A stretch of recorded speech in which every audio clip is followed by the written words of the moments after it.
ප්‍රේමවන්ත සහෝදරයා සහෝදරිය.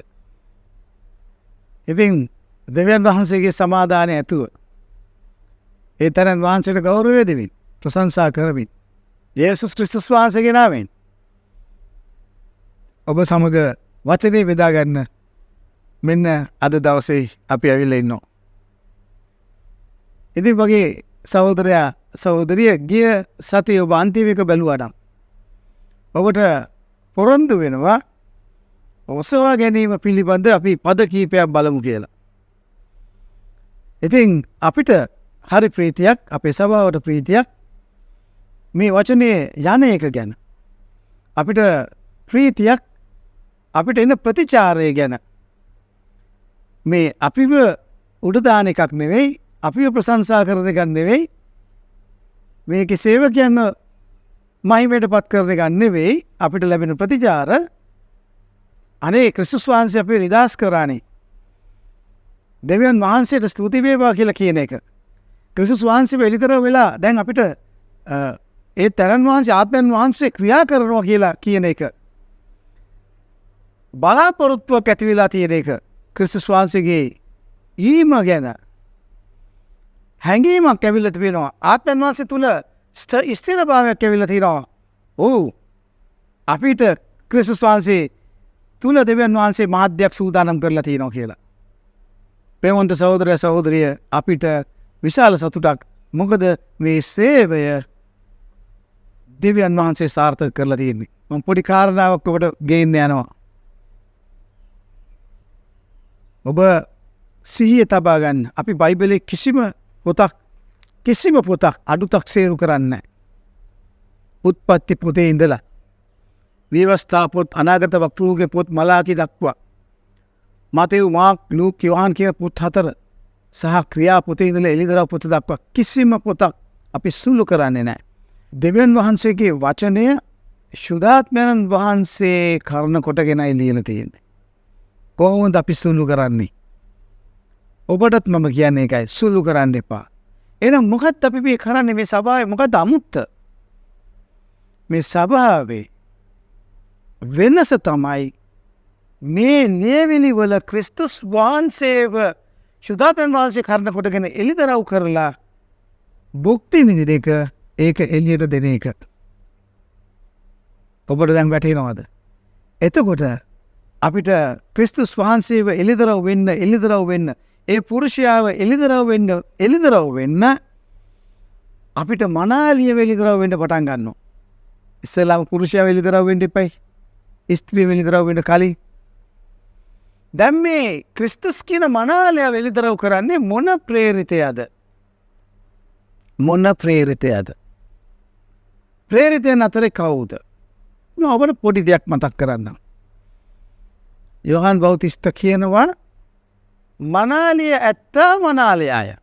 දැන් යෝහන් බෞතිස්ත කොයි කාලෙද හිටියේ? අර මතෙව්, මාර්ක්, ලූක්, යෝහන් පොත් 4 කාලේ.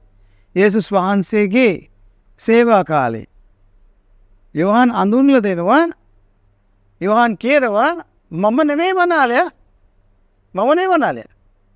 මනාලිය ඇත්ත මනාලයාය. එතකොට මනාලිය කවුද? ඊශ්‍රායල්. මනාලය ළඟටම ආවා. ඊශ්‍රායල් ළඟටම ආවා. ප්‍රතික්ෂේප කරා මනාලයාව. පරණ කිවිසුමේදී දෙවියන් වහන්සේ ප්‍රතික්ෂේප කරා. දෙවියන් වහන්සේ පරණ කිවිසුමේ මම හස්බන්ඩ් ඔයගොල්ලන්ගේ. මම ස්වාමි පුරුෂයා. නුඹලා මාව එපා කළා. මමත් නුඹලා එපා කළා. ඊට පස්සේ දෙවියන් වහන්සේ පොළොවට එනවා. එයා කියන්නේ මම මනාලයා කියලා. මනාලයාගේ මිත්‍රයා. අපි සාමාන්‍ය විවහාරින් කිව්වොත් බෙස්ට්මන් කියනවා මම මනාලයා නෙමෙයි. මනාලිය ඇත්තා මනාලයාය. මම මනාලයා ළඟ සිටලා ප්‍රීති වෙන කෙනා. මම ඒක බොහොම කෙටියෙන් කිව්වේ. එතකොට මනාලිය ඊශ්‍රායල්. මොකද්ද කරේ? මනාලිය මොකද කරේ මනාලයාට? නිකම් ප්‍රතික්ෂේප කරා නෙවෙයිනේ. ඇන ගහලා දාන්න. එතකොට පොළොවේ රජෙක් කහනවා මම නිදහස් වෙන්නේ වලින්. එතකොට ඊශ්‍රායල් කියනවා ඒ ලේ අප පිට අපේ පරම්පරා පිටට ගිය දෙයි.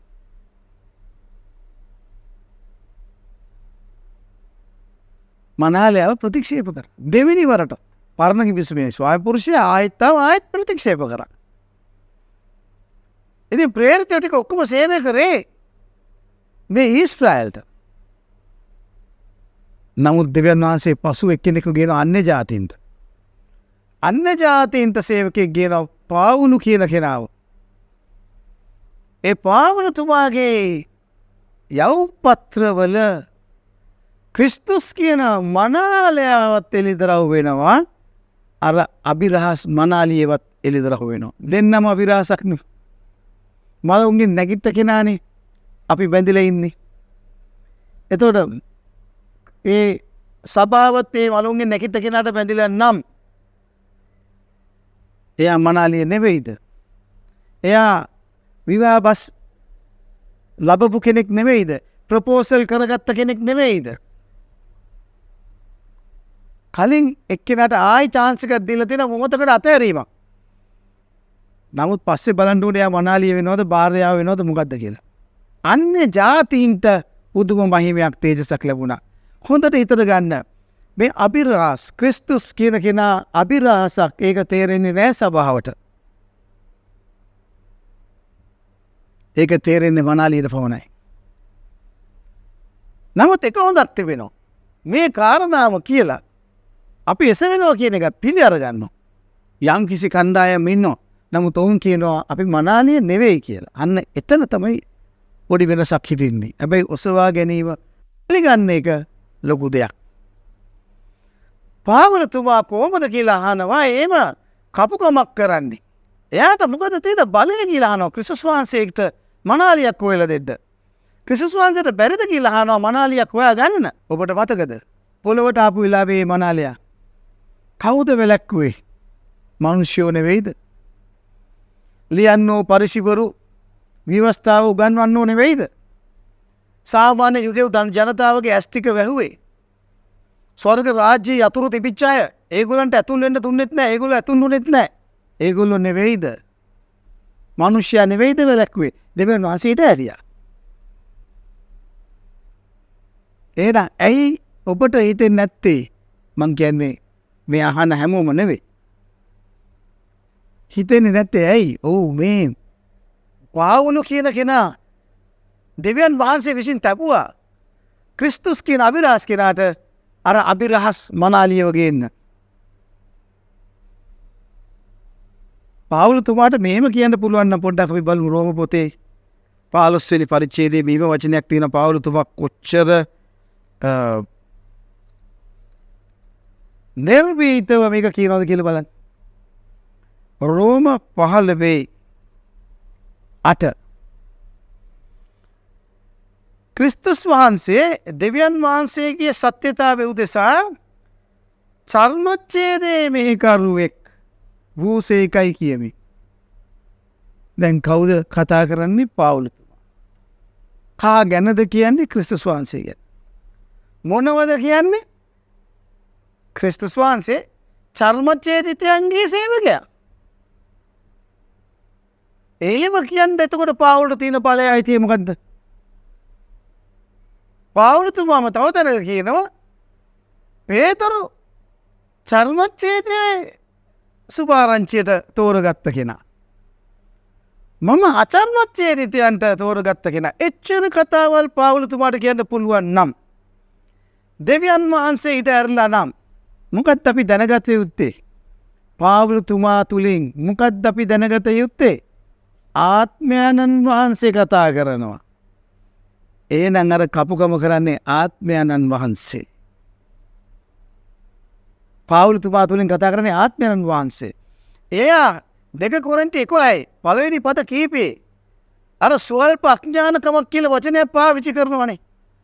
එතකොට අපේ සභාව හිතනවා දැක්කද? ඒ අඥාන කතාවක් කියන්නේ. නුඹලා මා ගැන ඉවසන්න උනම් යාපත් කියලා කියනවා. අන්න දැක්කද පාවුලතුමා අඥාන කතාවක් කියනවා. මොකද්ද අඥාන කතාව? ඊට පස්සේ කියන එක ඒක සලකන්නේ නැහැ. දිව්‍යමය වූ ජොලිතයක් ගැන කතා කරනවා. දිව්‍යමය වූ ඊර්ෂ්‍යාවක් ඉංග්‍රීසියෙන් තියෙන්නේ. එයාට දැනෙනවලු දිව්‍යමය වූ ඊර්ෂ්‍යාවක් අපි ගැන. ඒතර ඒකත් අඥාන කතාවක්ද? ඔබට තේරෙනවද මොකද්ද මේ පවුලුතුමා කියන එක සරලව ගන්න මගේ සහෝදරයා සහෝදරිය මොකද්ද කියන්නේ කියලා? සමහරවිට ඔබ යම්කිසි ඉගැන්වීමක තදින් එල්බගෙන ඉන්නව ඇති.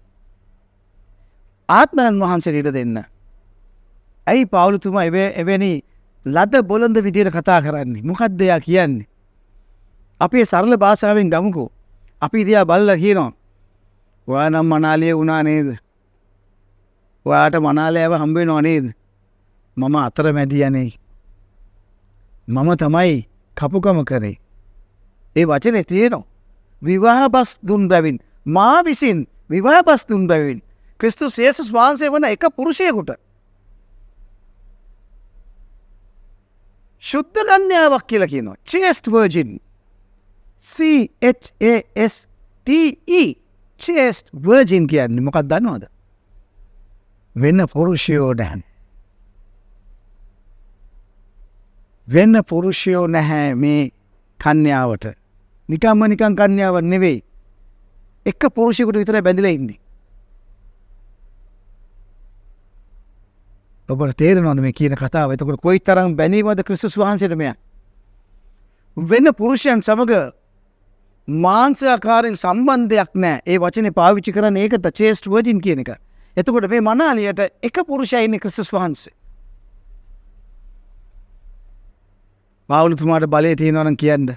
යේසුස් වහන්සේ චර්මච්ඡේදිතයන්ගේ සේවකයෙක් කියලා දෙවියන් වහන්සේ පත් කරලා තියෙනවා කියලා පවුලුතුමාට කියන්න බලය තියෙනවා නම් පවුලුතුමාට ආත්මයන් වහන්සේ තුල කියන්න බැරිද මම තමයි විවාහ බස් දුන්නේ කියලා? ඒකයි එතුමා එහෙම කතා කරන්නේ. හොඳයි. අපි පොරොන්දු වෙච්ච ආකාරයට අද අපි ඔසවා ගැනීම ගැන බයිබල් පදයක් බෙදා ගන්න යනවා.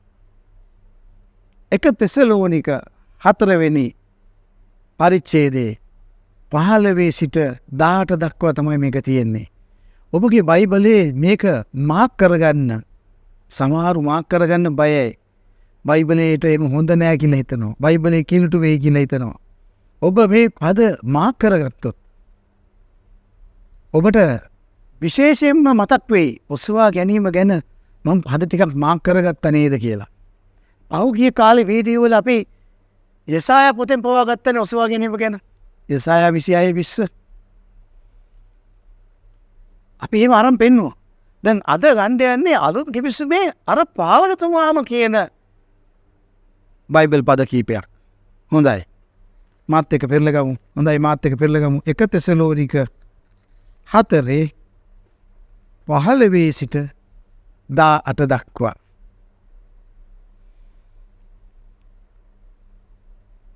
මක් නිසාද ස්වාමින් වහන්සේගේ ඊම දක්වා. දැන් මෙතන ඔබ හොඳට අහගන්න ස්වාමින් වහන්සේ කියලා වචනේ පාවිච්චි කරන්න. අපි ඔබ නිතරම ක්‍රිස්තුස් වහන්සේ කියන එළිදරව්වට ගේනවා. නමුත් යේසුස් ක්‍රිස්තුස් ස්වාමින් වහන්සේය. මෙතන ස්වාමින් වහන්සේ කියලා වචනේ පාවිච්චි කරන්න හේතුවක් තියෙනවා. ඊම දක්වා ජීවත්ව ඉතුරු වන අපි සතපුණු තැනැත්තන්ට කිසිසේත් ඉස්සර නොවන්නෙමුයි. ස්වාමින් වහන්සේගේ වචනයෙන් අපි නුඹලාට කියමු. ස්වාමින් වහන්සේගේ වචනෙන් අපි නුඹලාට කියනවා. මොකද්ද මේ කියන එක පොඩ්ඩක් සරල කරගමු. ස්වාමින් වහන්සේගේ ඊම දක්වා ජීවත්ව ඉතුරු වෙලා සිටිද අපි දැන් ජීවත් වෙලා ඉන්නවා. දැන් හිතන්න දැන් කියලා මේ දැන් එනවා කියලා ස්වාමින් වහන්සේ උදාහරණයකට. නෑ අපි ජීවත් වෙලා ඉන්නවනේ.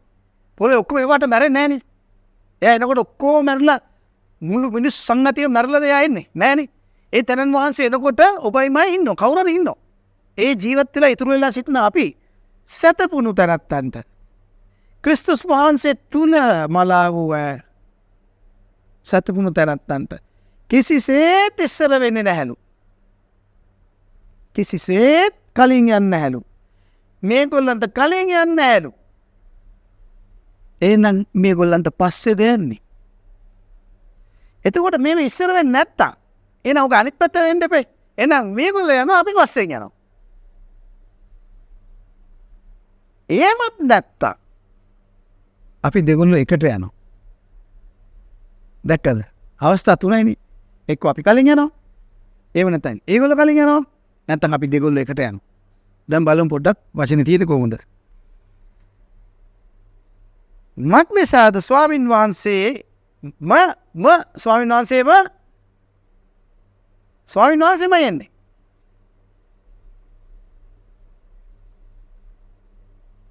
මහත් ශබ්දයක්ද?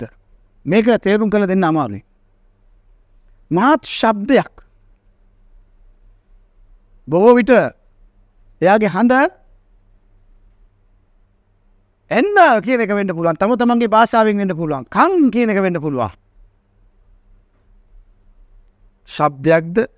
උත්තම දේව දූතයෙකුගේ හඬද? උත්තම දේව දූතයාගේ හඬ අපිට හිතනවා මිකාኤල් කියලා. මොකද හේතුව දානියෙල්ට කියනවා නුඹගේ සෙනඟ වෙනුවෙන් ඒ කාලේ මිකාኤල් ක්‍රියා කරන්න පටන් ගන්නවා. දෙවියන් වහන්සේගේ ඔරණෑනාදයේ දැතුව ස්වර්ගයෙන් බස්නාසේක ස්වර්ගයෙන් බහිනෝ.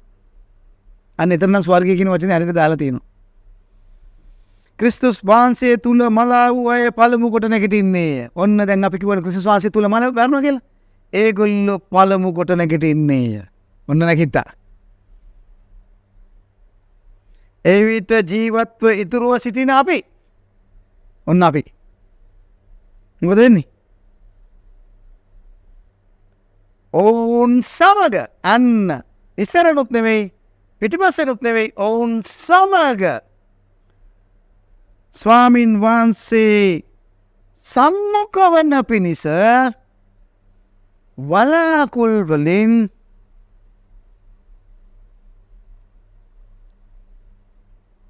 අහසට එහෙම නැත්නම් ස්වර්ගයට එන්න ඕනේ. ඇද ගනු ලබන්නෙමුව. වලාකුළු කියන්නේ මේ තියෙන වලාකුළු නෙවෙයි. වලාකුළු කියන්නේ අපි දකින වලාකුළු නෙවෙයි. ওই වලාකුළු විද්‍යාවට අහු වෙනවනේ. ඔය වලාකුළු මාංශයට අහු වෙනවනේ. මනුෂ්‍ය ඥානයට අහු වෙනවනේ. එහෙම වෙන්න බෑ. මේ වලාකුළු නෙවෙයි. එන අය වලාකුළු කියලා තියෙන්නේ. වලාකුළු නෙවෙයි නේද? හොඳයි. මෙසේ අපි නිතරම ස්වාමින් වහන්සේ සමග සිටින්නෙමු. නිතරම සමග සිටින්නෙමු.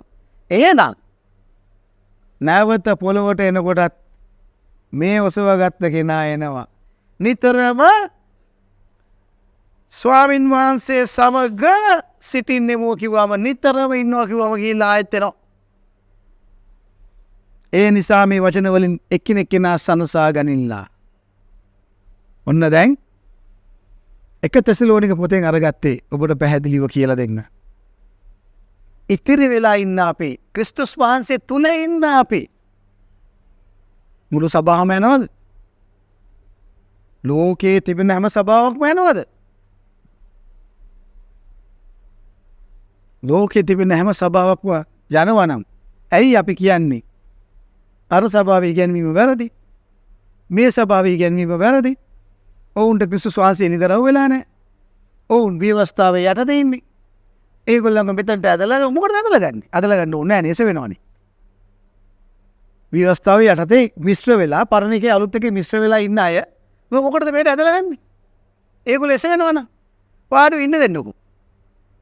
මේ වෙච්චර මොකටද අපි වීඩියෝ කරලා මේ අභිරහසක් තියනවා කියලා මේ මනුෂ්‍යයන්ට ආරාධනා කරලා සෙමිනා කරලා මොකද්ද මේ දරන උත්සාහය? මොකද්ද මේ ප්‍රීතියෙන් කරන සේවය? මොකද්ද ඒක? ඕනේ නෑනේ. කොටින්ම මේ පාවුලතුමාගේ අභිරහස් මුත් කතා කරන්න ඕනේ නැහැ. යේසුස් වහන්සේ උපාදානවද? හාලෙලූයා ආමෙන්. උන්වහන්සේ ඔබ අරන් යන්න. ඔබ ව්‍යවස්ථාවේද? ඔබ මයිකෙත් ඉන්නවා. අලුත් කිවිසුමත් ඔබ මාගේ ඒකත් පොඩක් තේරෙනවා. දෙකේම ඉන්න එපා. දේව වචනයනේ දෙකේම අපි ඉන්න එපා. ඒවට බයන්න එපා. බ්‍රදර් සිස්ටර් යේසුස් වහන්සේට ඔබ අරන් යන්න. මාව අරන් යන්න වෙනවා. මොකටද මේ ගැඹුරු අභිරහස්? මොකටද මේ පාවුලතුමාගේ ලියවිලි වල අභිරහස්? ඇයි දෙවියන් වහන්සේම කියන්නේ පාවුලතුමා තුල විශාල ගබඩාකාරකමක් තියෙනවා කියලා? දෙවියන් වහන්සේගේ අභිරහස් ගොඩක් එයාගාව තියෙනවා කියලා ඇයි පේතරුතුමා කියන්නේ? එයාගේ ඉගෙනීම් ගොඩක් උතුම්කමක් තිබෙනවා කියලා ඇයි කියන්නේ? මේ මොනවා ගැනද මේ ඔසවා ගැනීමේ පද මෙහෙම ලියන්නේ? පාවුලතුමාම තවත් යවුම් පත්‍රයක ඔසවා ගැනීම ගැන කතා කරනවා. පේදුරුතුමා කතා කරනවා. ඊශ්‍රායල් මනාලිය නම් ඇයි පේදුරුතුමාට යමක් කියන්න නැද්ද? ඇයි පේදුරුතුමා කතා කරන රජවරු සහ පූජකයෝ? දෙවියන් වහන්සේ සන්තක සෙනග. ඇයි එහෙම කියන්නේ පේදුරුතුමා? ඇයි එයා කියන්නේ නැත්තේ ඔබ මනාලිය කියලා? ඔබ නැවත සරණ පාවා ගන්නවා කියලා ඇයි පේදුරුතුමා කියන්නේ නැත්තේ? චර්මච්ඡේදිතයන් උදෙසා වෙන් කරපු ප්‍රේරිතයා. ඇයි කියන්නේ නැත්තේ? අන්‍ය ජාතියට තිබෙන මහිමය නම් පුදුමයි. දෙවියන් වහන්සේට ප්‍රශංසා වේවා. ඉතින් වගේ සහෝදරයා සහෝදරිය, ඔන්න අද ඔබත් එක්ක බෙදා ගන්න පුළුවන් වුණා අපිට ඒ ක්‍රිස්තුස් වහන්සේගේ මනාලිය අභිරහස් කෙනාව ඔසවා ගැනීමේ බයිබල් පද කීපයක් අපිට බෙදා ගන්න පුළුවන් වුණා. ඉතින් අද අපි අවසන් කරනවා. ඔබට මම ආශිර්වාද කරනවා. ඊළඟ වීඩියෝ එකෙන් අපි තව බයිබල් පද බලන්න යනවා. ජේසුස් ක්‍රිස්තුස් වහන්සේගේ නාමයෙන් ආමේන්. ආමේන්.